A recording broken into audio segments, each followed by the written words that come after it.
Добар ден, политиканти.мк, јас сум Сашо Ордановски, а мојот колега Боријан Јовановски, што обично вели, а јас сум Боријан Јовановски, денеска е одсутен од студиото, бидејќи е на пат и не можеме никако да воспоставиме таму кај што е отиден добра интернет врска за да го истереме и ова издание на политиканти.мк со мене и со Боријан Јовановски, но затоа јас денеска имам еден гостин кој што мислам дека многу ќе го привлече вашето внимание, па предлагам веднаш и да започнеме. Со мене во студиото е Зоран Дамјановски Циц, една, како да кажем, градоначалничка легенда во Македонија за македонски услови, политички и така натаму.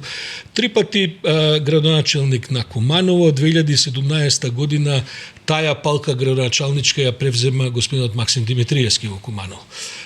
Тогаш имаше мала кавга со Заев, ако не се лажам, ама мислам дека Максим Димитриевски и тогаш победи на изборите и еве сега го гледаме тој развој, а за сето тоа Зоран и ќе разговараме. Може ли Циц на Циц или знаемо се колку години? Препознатливо е тоа, препознатливо е тоа. Циц, да те прашам веднаш за да лоцираме целата ситуација. Кој е сега твојот статус политички? Бидејќи ти си се разбира, мислам, позната личност, гинеколог, магистар, Белград и Љубљани и така натаму, специализант за гинекологија, долги години, меѓутоа и во 3 мандати градоначалник на Куманово. Што ти е сега политичкиот статус? Кај си, што правиш, кај се гледаш?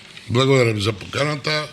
Што ми овозможивте така да се обратам на јавноста долго време. Не си бил, така е. Не сум давал никакви изјави. После 2017 направив една пасивизација. Не се исклучило членството, меѓутоа не бев активен во политичката сфера, пошто актуелното раководство во тој период така претпоставам сакаше, бидејќи нашата разделба, да не кажам, од мојата проактивна функција во социјалдемократскиот сојуз, одеднашка за мене неразбирави разлози се прекина без објаснување преко Фејсбук. Дознав за одлуката на централното раководство. До душа, да бидам искрен, 2017 година главниот митинг во Куманово, ти се појави за локалните избори, имаше еден френетичен аплауз и ова, мислам дека тогаш Зоран Заев и одбината изјави Циц, те чекаме во државното раководство, бидејќи не беше на локално ниво фаворит. Така, у тој период имаме еден подем, една еуфорија во социјалдемократскиот сојуз, бидејќи на претходните избори 2016 во декември со Пенкало го срушиме режимот, имаме некаква условна победа и колата, тркалото почна да се движи во многу поголема брзина. Социјалдемократскиот сојуз во тој период имаше голема подршка од меѓународната заедница.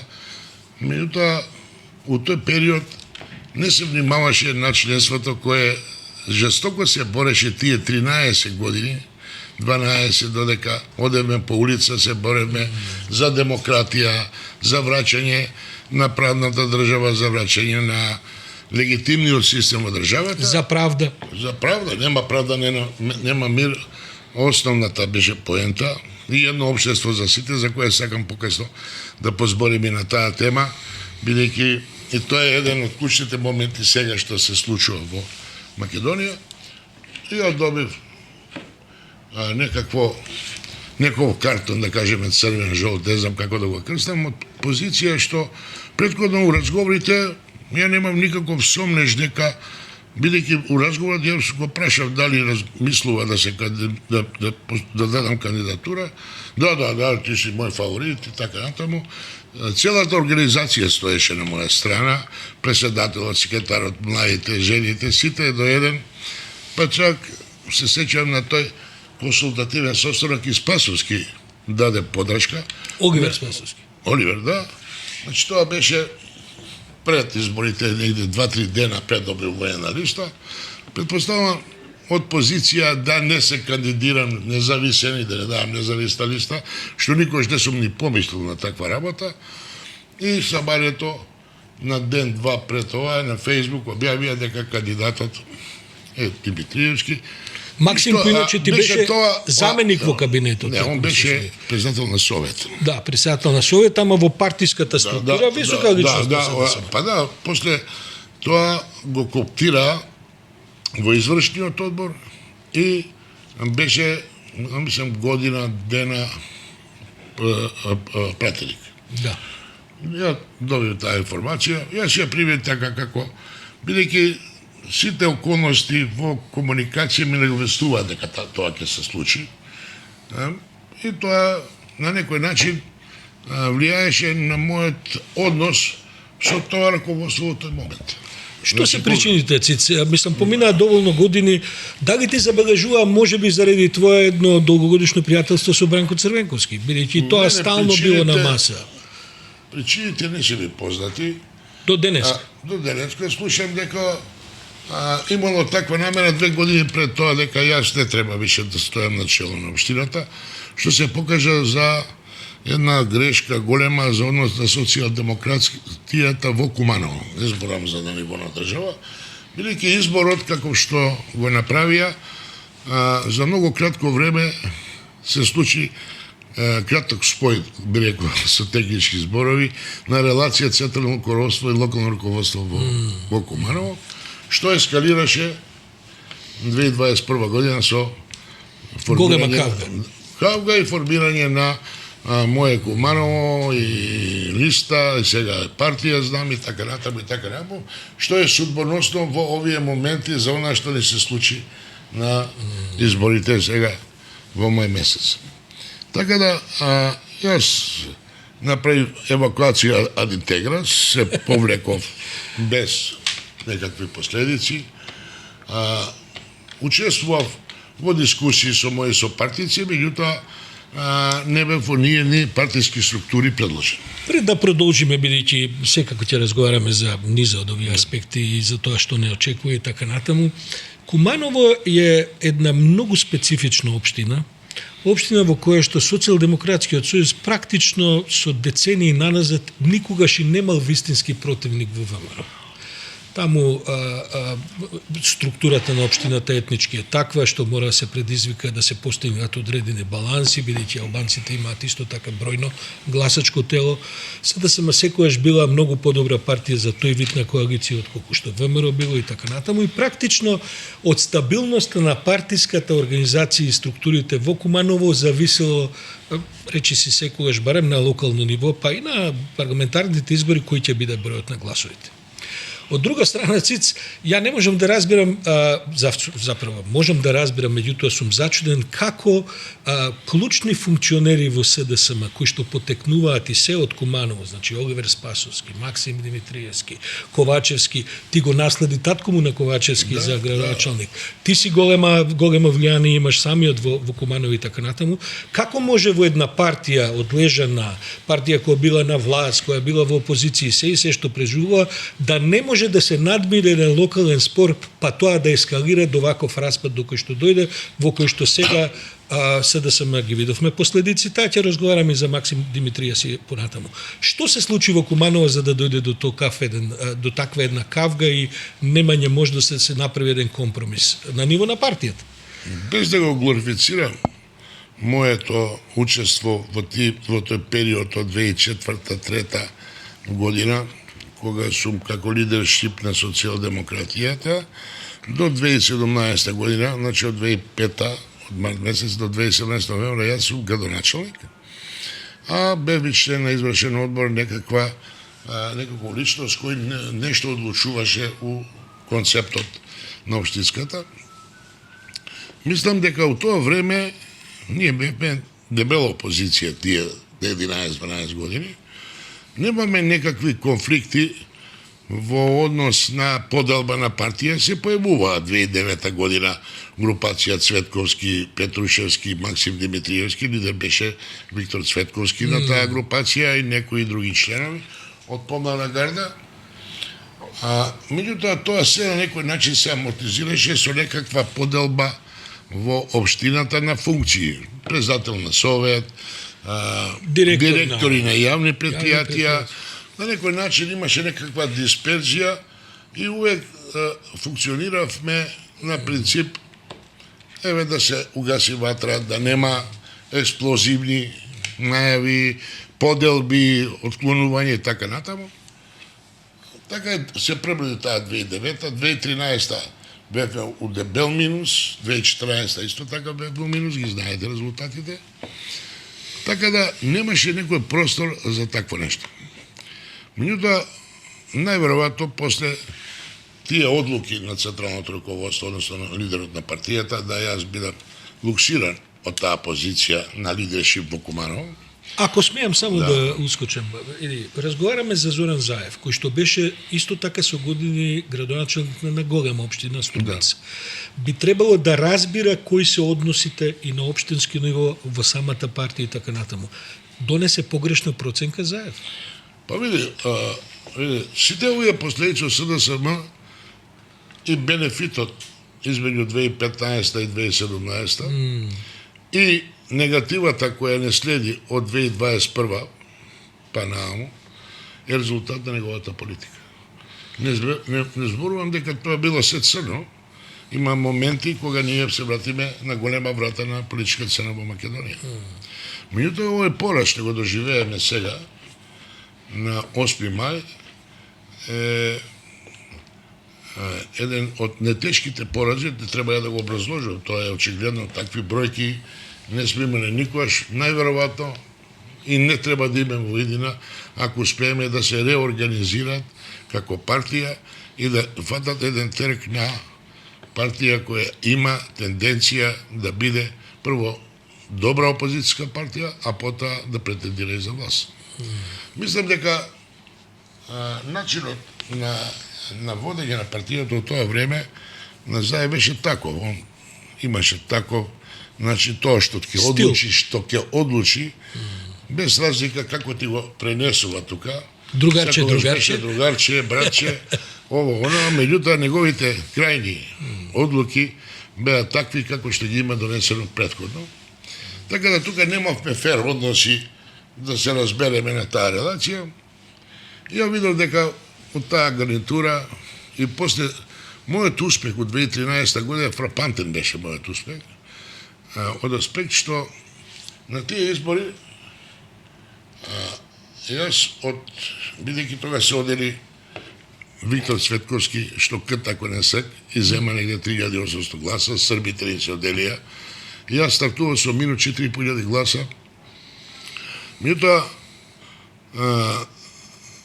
на изборите изгуби се 1500 гласа разлика во прв круг, а успеав да ги рехабилитирам во вториот круг, што тие што испадна од првиот круг, и албанскиот, бидејќи сме против кандидат албанец, кој со најголем процент на гласови дојдоа према мене, позитивно. Албанците таму имаат околу 10 до 13 гласа. 13.000 се максимум, види, они се на гласачка список не е 22-3.000. Да, ама во принцип излагуваат. Во принцип гласат од 10-11 до 20, сега направи еден максимален број.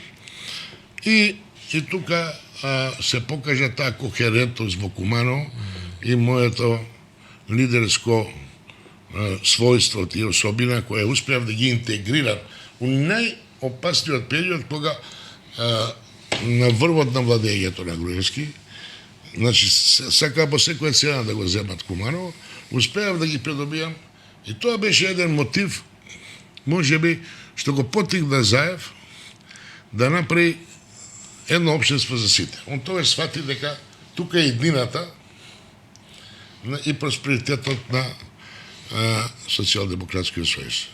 На жалост, таа дефиниција на општество за сите траеше многу кратко. До првите наредни избори 2020 година, 2021 година, кога се покажа дисоцијација помеѓу етничките политички партии. Ќе се навратиме на едно општество за сите и тоа во вториот дел од разговорот, бидејќи мислам дека Македонија е на добар пат да заглави токму на тие важни платформи кои што не профункционираат и како ќе профункционира кога за шеф на едно општество за сите го стави командатот од Липково, така што тој како да кажам, еден исклучително значаен концепт се сведе на луѓа, потоа го презема тоа Артан Груби, па со друга една политика, практично отиде во ендек целиот концепт. Но ако ми дозволиш уште малку да се задржиме на Куманово, веќе ова што го говориш е многу значено, морам да кажам дека и сениор Ковачевски успеа 2001 година да го задржи Куманово во услови на еден конфликт во Македонија и така натаму, во многу стабилна една смисла. Куманово е мултиетнички град. Тоа беше 2020. 2020, се извинувам. Не 20, 2002. 2002, па тоа сакам да кажам, после сите тие 2000 до 2005 март. Значи од новември 2000 до 2005 март е Слобода Ковачевски. Од март су... Тоа сакам да кажам. Значи, таа традиција на балансирање, бидејќи види Куманово, како што знаеш, едно ендемско подрачје, град кој што е на граница со Србија, Србија кој што и така има огромни влијанија во македонската политика, многу над овие проценти на Србија и така натаму, просто како политика. Да направам една дигресија, пред некој ден сите медиуми овдека објавија дека Вучич изразил сочувство на иранската влада.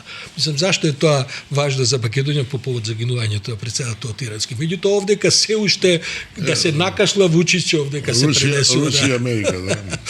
Што ми е зборот, Циц? Значи, во едно такво Куманово успевавте со децении да одржите еден баланс, една коректна соработка со албанците, тоа не е лесно, мислам, бидејќи тие се по партии, тие се во разноразни интереси и така натаму. И потоа се појавува Максим Димитриевски, кој практично го збриша СДСМ на последните локални избори. Така. Истовремено, тој истиот Максим Димитриевски во првиот круг на председателските избори прави еден многу пристоен резултат, меѓутоа помеѓу првиот и вториот круг губи негде околу 5000 гласови, што е отприлike 30%, 2-30% од тоа што го доби. Од укупниот број на гласови во Куманово. Што се случи во меѓувреме? Тоа значи ли дека се тоа тие 4-5000 луѓе гласачи флотантни, можеби гласачи на други партии кои што му биле дадени на располагање, тој даде неколку многу, би рекол, проблематични изјави помеѓу двата круга, арогантен, пелака осорен, или малце со еден инает и така натаму. Меѓутоа, де факто, неговата партија веројатно загуби 2-3 пратеника заради тој вид на настани што се случува во тие 2 недели. Како го читаш ти тоа? Види, за ова поставена теза, што е сега моментално поставувате вие, ни треба една цела емисија за да правиме елаборација. Ајде кратко. Ќе се обидам во неколку сегменти да кажам што мислам на таа. Јас мислам дека во моето политичко познавање, колку може да кажам дека сум добар аналитичар или не сум, немам сретато да некој за 10 дена, ефективни, од првиот и вториот круг, кој ќе ставаме молкот и прославата после првиот круг, имале 10 дена некаква кампања за парламентарни избори и втор круг, он не учествуваше, да изгуби 30 и кусови илјади гласа, за мене тоа непознаница, тоа е повеќе од 35% од укупните гласови што ги има добиено првиот круг.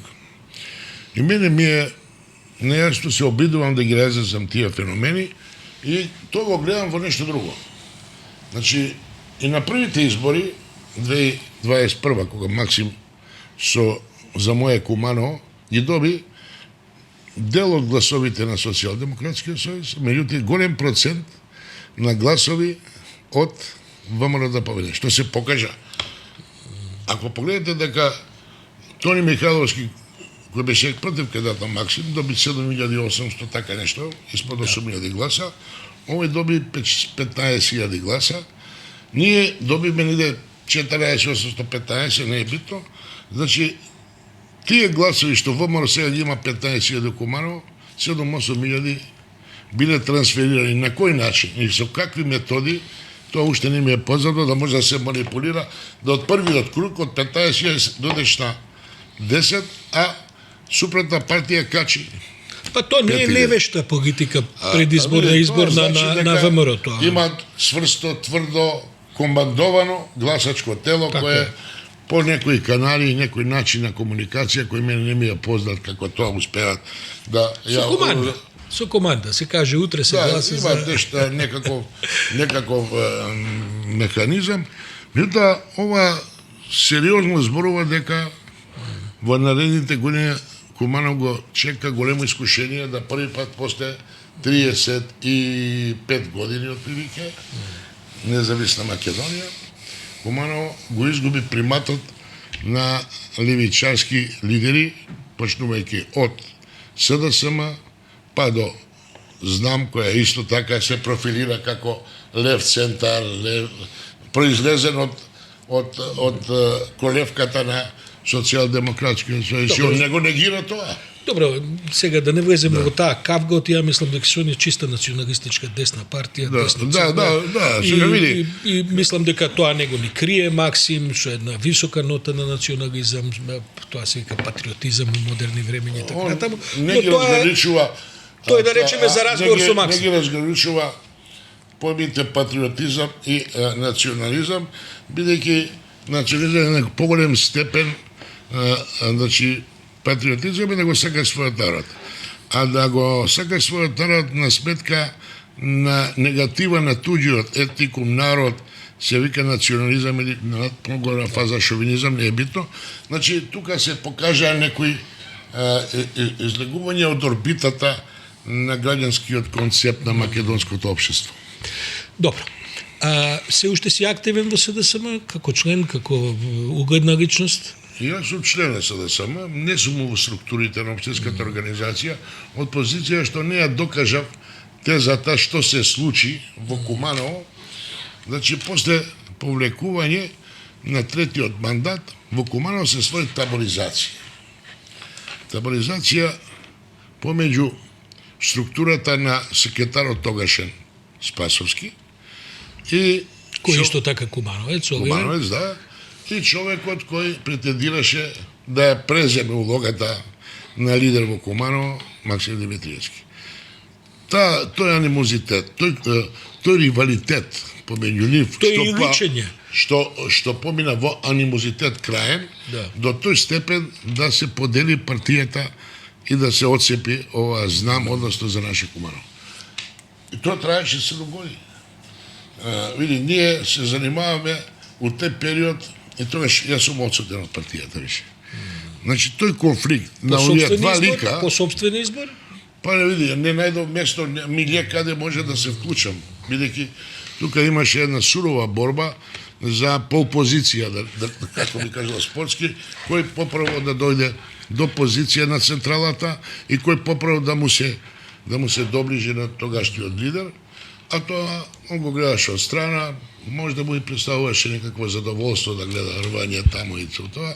И дојде до тоа да се случи оваа хаварија со Куманово, на моје жалење, може би со далекосечни последици, како што ги кажав, со анализата на бројките на тоа што се случи во Куманово. За мене тоа е фрапантно.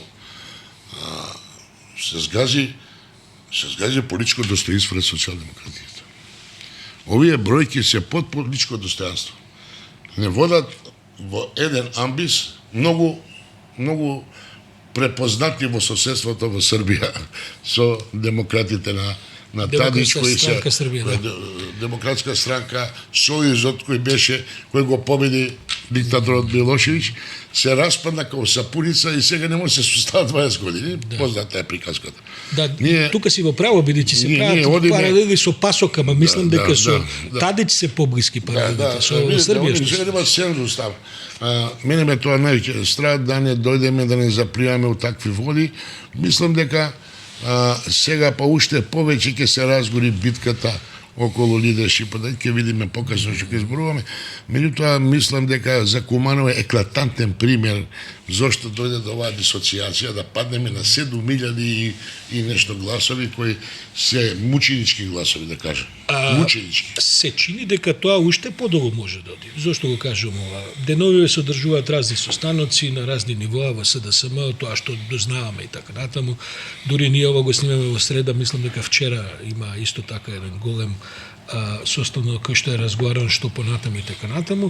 Според статутот на партијата треба да следи постизборен конгрес на кој што треба да се констатираат отчетен резултатите и така натаму, на кој се очекува дека веројатно Ковачевски ќе си поднесува оставка или ќе најави оставка и така.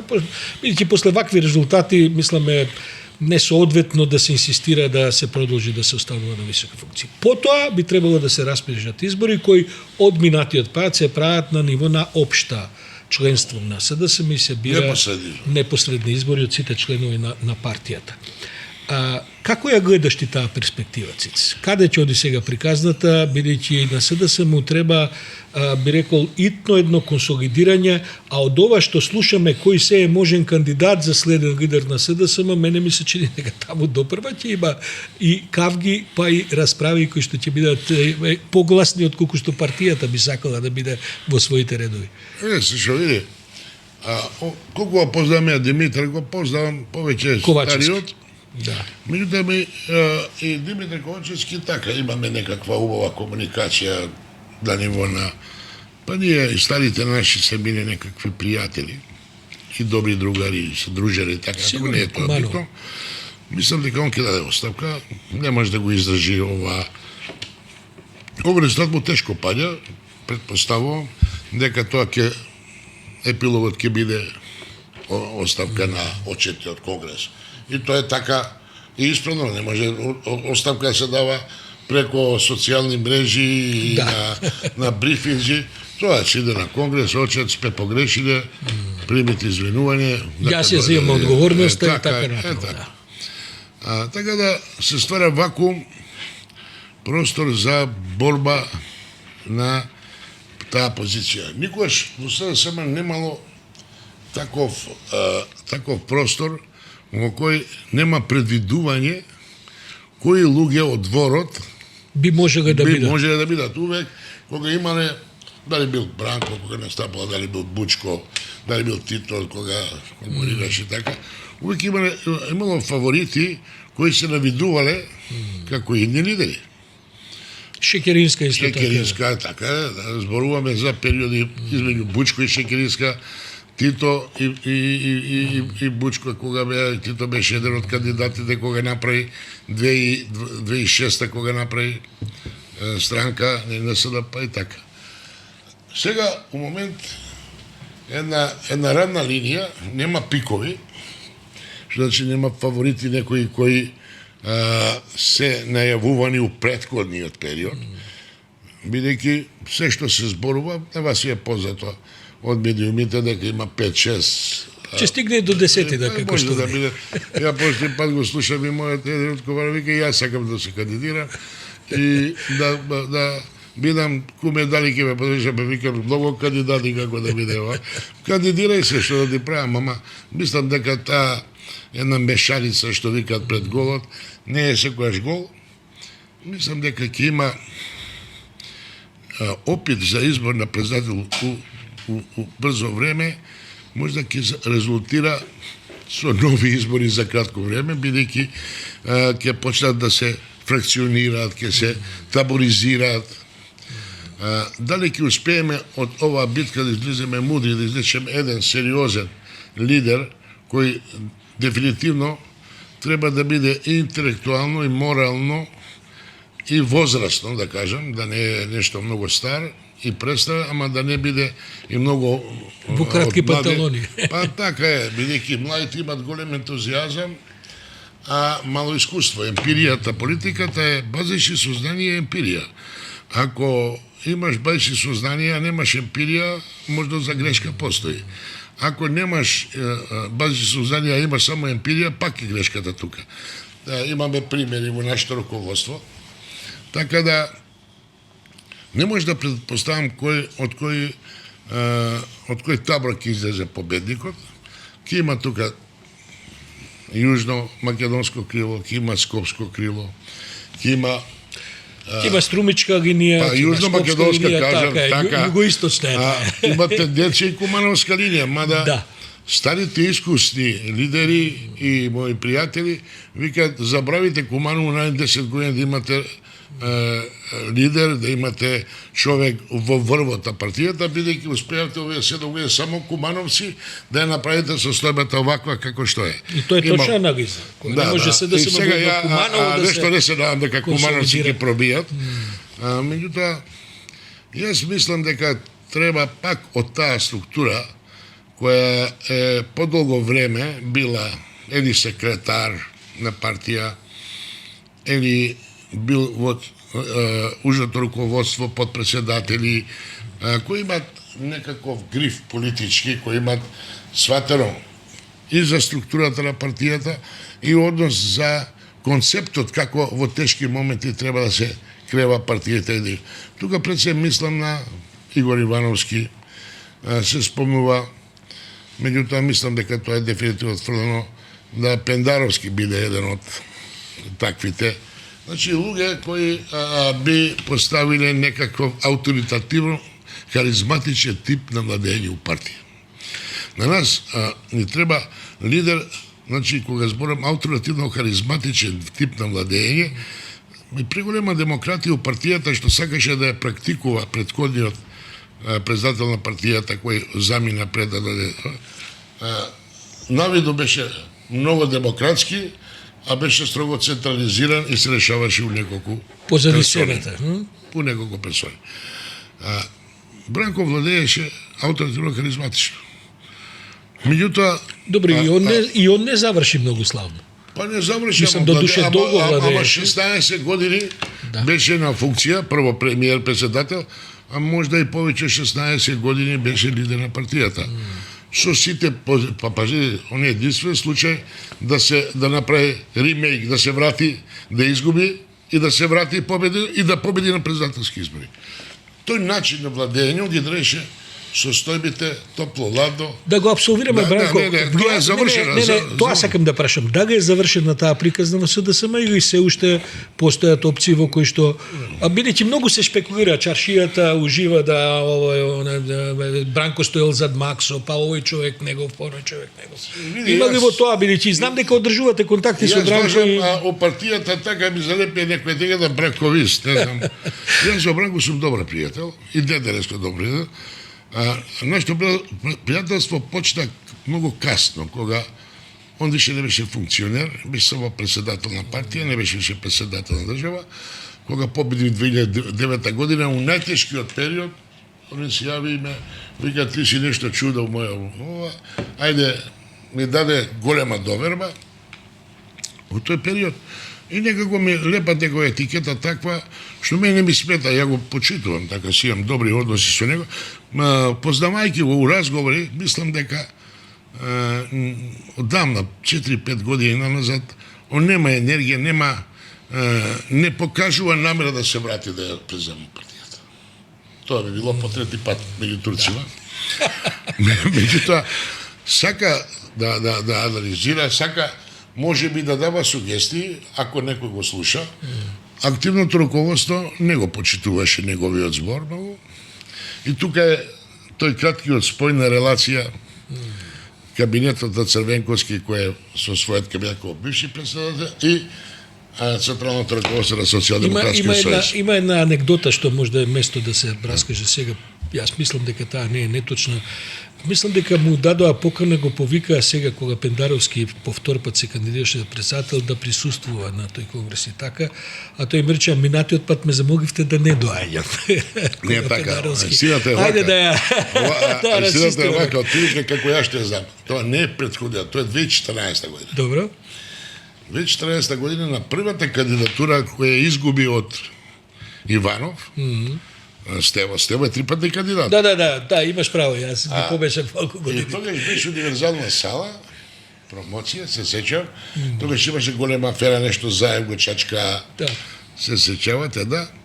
И ја го очекувам, нема го шефот, тогашниот, не се појавува бившиот шеф и после разбираме дека му е јавено дека би направил штета ако се појави. Ако се појави. Сега кога го вика би направил корист ако се појави. После тоа што се изменило вика за таа штета да биде ќар сега.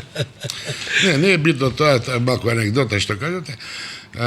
Видите, он ја водел партија така како што ја водел и имал, кажам, што е неславно, да, ама има победа, па пораз, па убедлива победа, па победа на победа. Така да, он тераше некој период. И начинот да водењето на партија без премногу демократија, дали ќе каже Куманова, дали ќе каже Прилеп и ово, она, имаше централно руководство кое го држеше скоцкаро. Ние овдека уште во фаза кога растуриме таа решетка, имаме башка, сите решаваат и имаше интересни сфери. А тоа заврши така што и државата така ја поделиме на интересни сфери. Од начинот на водење на партијата со интересни сфери, тебе ќе ти го ставиме Оливер Куманово, на тебе ќе ти го дадеме Прилеп, на ја ќе командува со Рада со тоа Скопското крило, центар и не знам каде, и такви поделби донесува до сепарација, секвестрација на партијата. Најмалку би сакал овој разговор да биде разговор за Бранко Црвенковски, зашто тука мислам дека е ред да ставиме точка на тоа, но последното прашање за партијата ми е сепак нешто што е многу симптоматично. Значи СДСМ на овие избори додуше сек дека изгуби, но изгуби во сите скопски општини. Може ли СДСМ да постои без силна градска организација во Скопје, бидејќи на крајот сепак седиштето, столицата е Скопје, веројатно потенцијалите на таа една лева, полиберална идеја, веројатно потенцијалите во Скопје се големи, а одека дури и во центар доживеа катастрофален пораз. Ова го кажувам и заради овие анализи кој ќе дојде за нов председател и така натаму, можеби на СДСМ му е време. Ја немам никаков коњ за тркање во оваа трка која што се прави, но можда му е време да малку се обиде да се дигне во барем 2, 3, 4 општини во Скопје, бидејќи со вакви резултати какви што го покажува, не може Прилеп и Куманово да го спасува СДСМ. Па ни Струмица би рекол. Прво и после пак и господин Црвенковски. Значи, кога бе дебела опозиција, кога одиме по улици, кога губевме резултати, вика, ќе дојдеме на власт кога ќе победиме кисел вода и газивава. Сега тоа се чини како далечна перспектива. Таа ми остана тоа било пред 12-15 години, не е битно. Сакам да кажем, без победа у 4-5 скопски општини. Види, ние победуваме у центар, кој сега виси баба, ќе биде, предпоставам по резултатите, ќе биде многу тешко на градоначалникот да се избори. А таму ќе се бори, ќе му даваме подршка, меѓутоа тоа очигледно Карпуш го изгубивме и други општини сме далеко со резултатите. Да. Ако збориме Скопје е лакмус, тоа е индикатор за политичките случувања. Бидејќи, ако кажеме дека у Македонија од 1.800.000 луѓе 600.000 живеат во Скопскиот округ, се е јасна приказката. Ајде малку да се занимаваме со ВМРО. Каде оди државата според тебе сега со ваква голема победа која што во меѓувреме додека разговараме има пратеници кои што менуваат адресови и така натаму и ВМРО е веројатно во ситуација да многу го консолидира, веројатно и со 2/3 мнозинство во некој догледен период, макар и на трансакцијски основи и така натаму своето владење, и тоа навестува дека за овој мандат, за следната година локалните избори, ВМРО веројатно ќе биде супериорно. Како ти се чини таа позиција, бидејќи си долго во политиката, па можеби и знаеш како изгледа кога супериорно си на власт, а потоа предизвиците се тие со кои мора да се соочиш? Виде, јас сум убеден дека ќе има некакво прелет на пратеници како прво одговор на првата предпоставка дека и имат некое мнозинство кое нема да зависи за трговија со другите две партии претенденти да бидат у влада до 80 пратеника. Тоа се вреди и евентуално знам. Така дека има 61-62, зависи од денеска резултатот. Не е битно тоа. Колку да видим, гледајќи принципите на коалицирање со вреди, основите за програма на владата во прв наврат дават дека ветување бидејќи се економскиот сегмент, борба со криминалот, владење на правната држава и евроинтеграцијите, што ништо не е ново и тоа беше некаков исто така програмска определба и на Социјалдемократскиот сојуз. Убаво делува на партија. Да, тоа се тие хипотетични поставени тези за да се разработи програмата, нели? Види, во економијата... Чекај, пред да дојдеме до економијата. Зборам за програма на владата. Значи, и владење на правото и економијата се работи кои ќе се случува до наредни 2, 3, 4 години. Тоа нема да се деси за 3 месеци. Сигурно. Не може да ги промени па системот. Можда и 2 мандати. Па не знам, види, да се осети благодетот економија треба 2-3 години. Не е битно. Третиот сегмент што сакам да го дискутирам со вас е евроинтеграциите. Значи, Тоа е трите точки на кои се составува владната програма. Ја не знам, влегуваме во една зона на неизвестност. Пред се со небитни прашања за несуштествени прашања. Може би за нив се битни, ама несуштествени прашања за овој момент, за титуларот, како го декларираш името, а ако службена употреба, или сите наслови, или сите веб страни, пишени документи и така натаму. Се е така, пасошите, документите, се промени.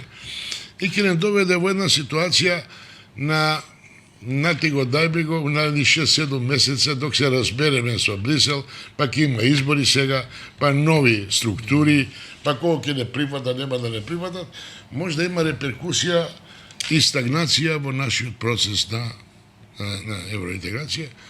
И не знам како ќе излеземе од ова работа. Би посакал да превлада разумот и да се вклучиме во, да не дозволиме да бидеме непотребно ветоизирани, би кажал.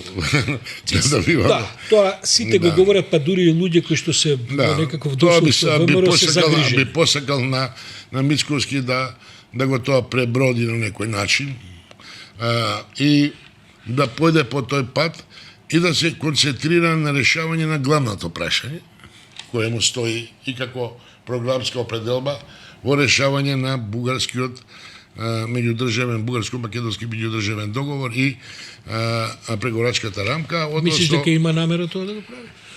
Па и да нема намера ќе биде притиснат од структурите на неговите сестрински партии. Знам, ама тој и со намера е тешко. Ако немаш намера, па уште понеизведливо. На неговите сестрински партии, бидејќи по анализите на Евростат, мислам дека неговите сестрински партии ќе бидат победници и нови европски избори, така ќе биде под силна доминација на партиите кои се од негова провиненција.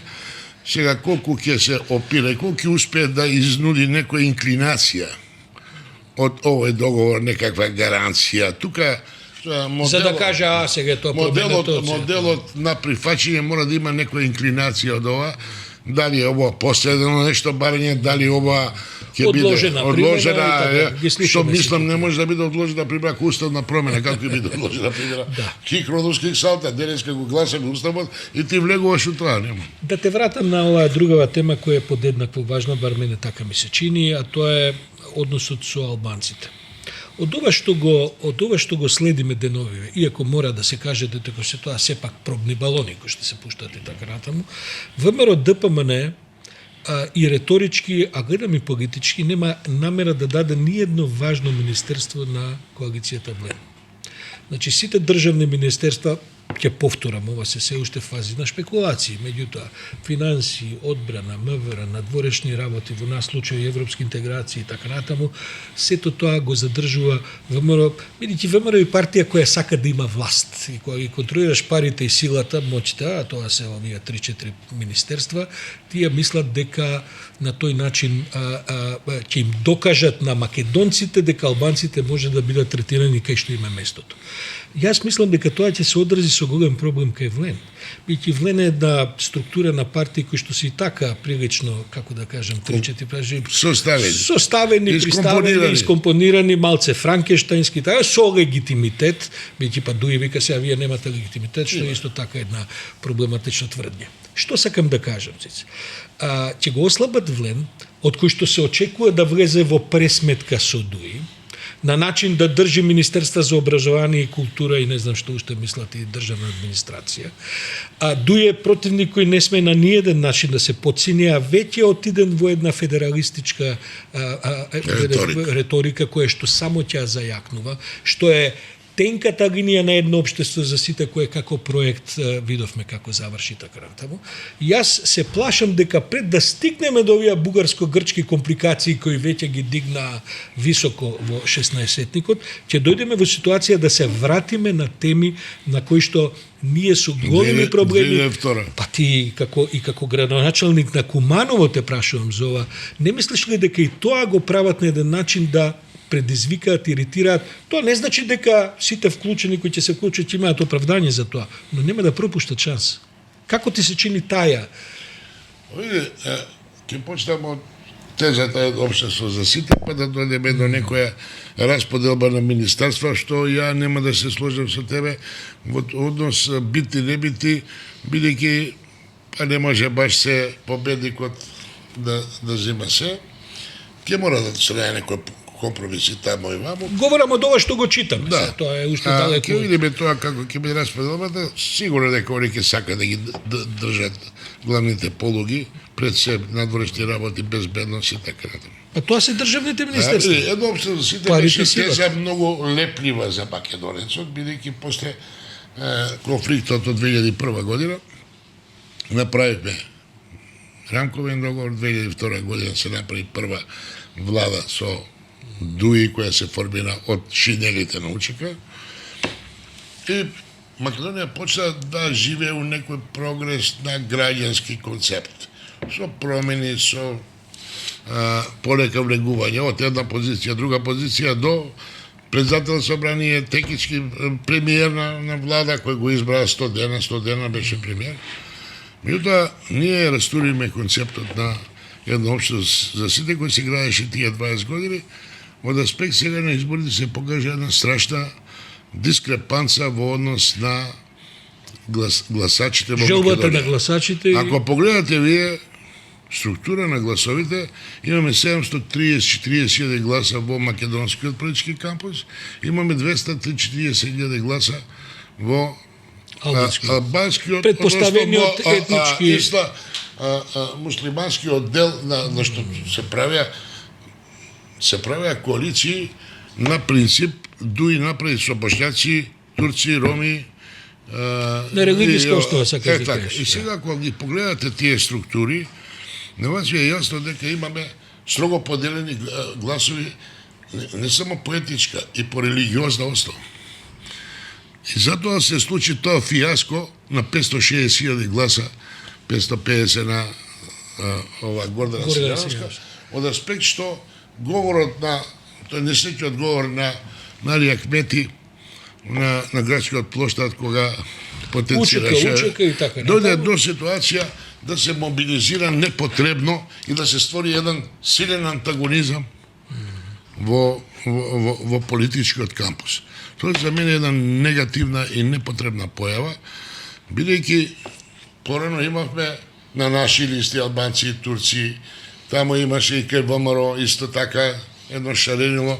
Одеднашка се екипираме во етнички шинели, односно во кампусите на политички партии по етничка основа, и за кое мислам дека ќе има натаму последици.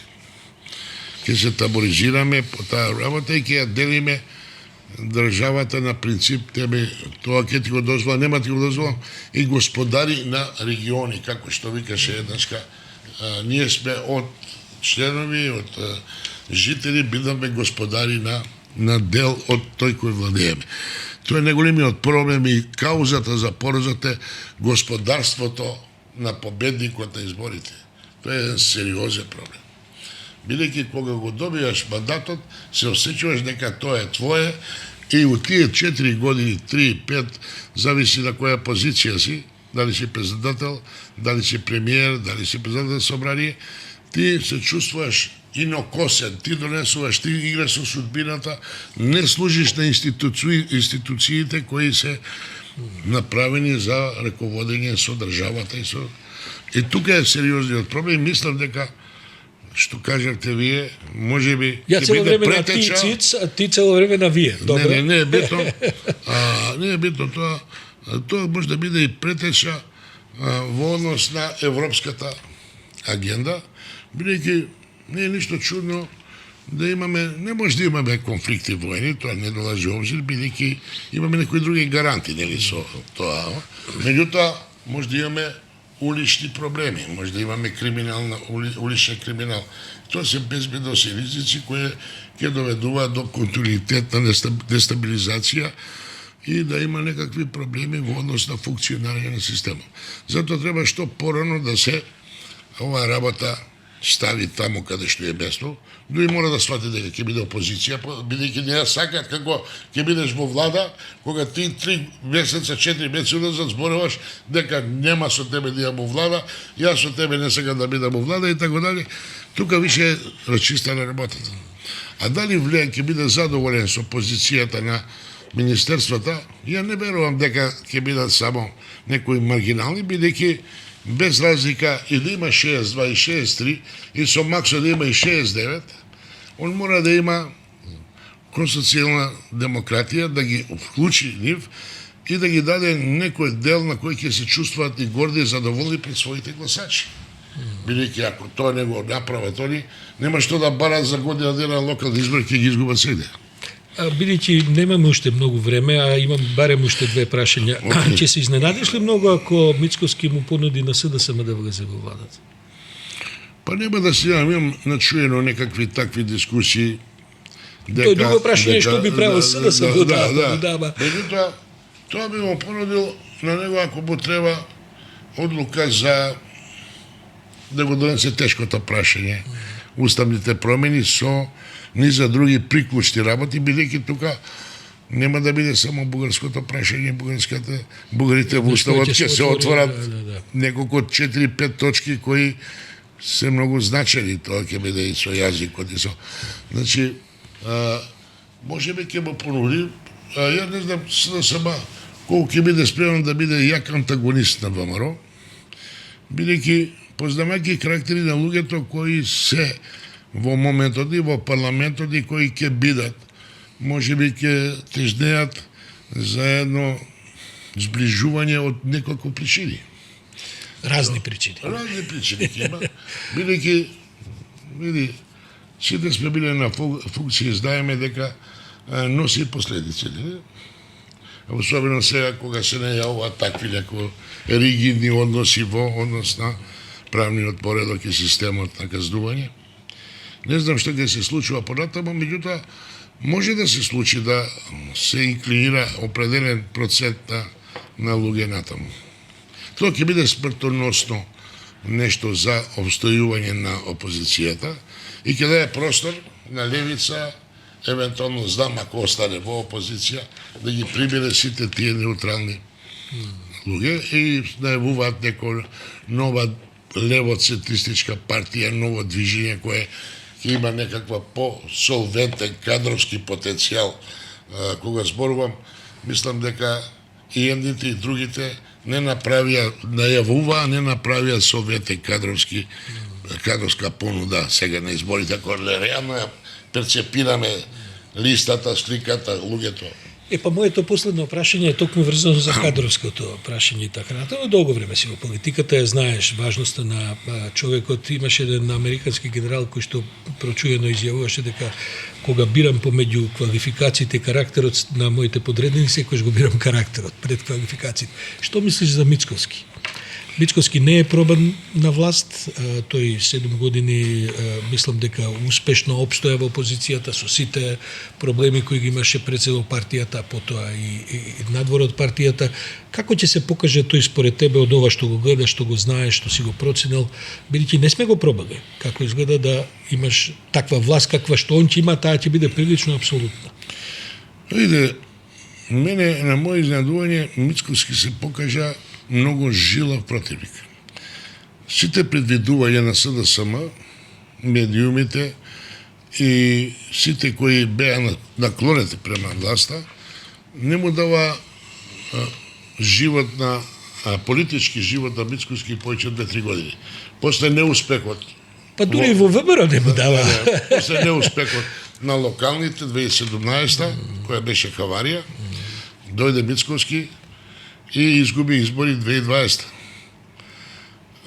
Значи, он живееше во една лимбо ситуација, му се отклонија структурите на предходната на власт. Груевски. На власт, на Груевски, Мјалкови компанија. Така. Имаше сериозен упад внатре во системот, ги излеза сите тие пребрежја, направи прв потез 2021 година, кога освои 45 општини, покажа подем и успеа да се одржи на ова ниво, мимо сите предизвици колку имаше отклонувања таму и колку имаше во самата партија, сега сите ги интегрира, гледам сите играат.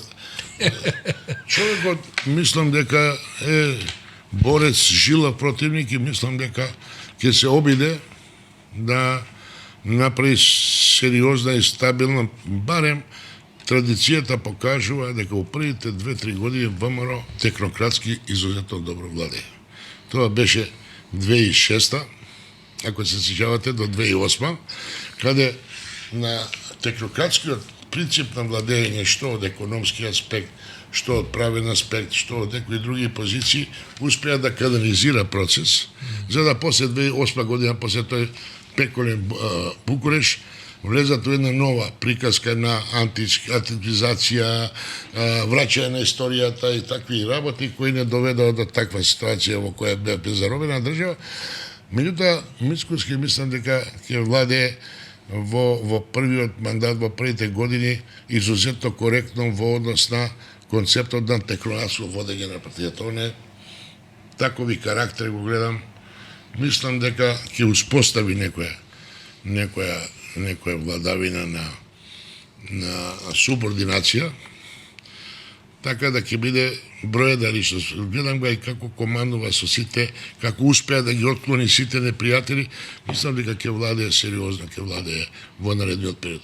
Колку дугачко не може да предпоставам, нашите црни седанија викаат 2 мандата, белите викаат многу брзо после локалните ќе паде, меѓутоа мислам дека ќе ги постави, ќе ги повтори 2006-2008, каде имаше период на сериозно технократско владење, значи поставување на институциите на функција на ниво на задачите. Очекуваш притисок врз медиуми?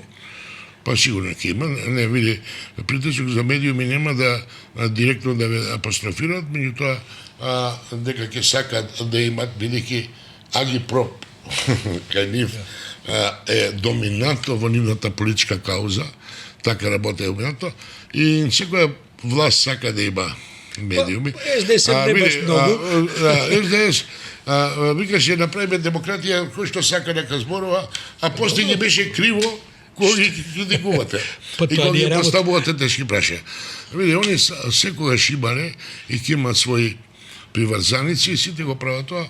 Меѓутоа, мислам дека нема се повтори 2009, 10, 11, 12, каде никој не смееше ништо, само се работеше по подруми, што се вика црвени подруми, така, да не одиме во таа насока. Мислам дека првите 2-3 години ќе се видат дали се движиме во добра насока, особено на ниво на водење на држава. Значи, тоа се економија, владење на правото, борба со корупцијата, кои се главни точки. Европските интеграции, мислам, наредна година ќе бидат во една незавидна таква лабава либо ситуација. Дали ќе кренеме, нема да кренеме, све зависи колку притисокот од неговите сојузници во Европа, а тие ќе бидат победници на европските избори. Така мислам, ја не знам вие какви сознани имате. Тоа би било долг разговор.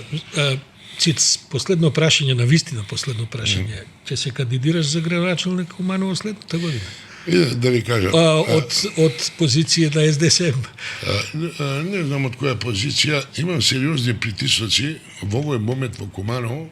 Една огромна група на луѓе кои, јас така сум човек кој секој ден се мешам, имам притисок да се вратам, да направам некој камбек и така натаму, дека само ја можам на овој момент нешто да победам во Куманово, да ги избешам тие работи.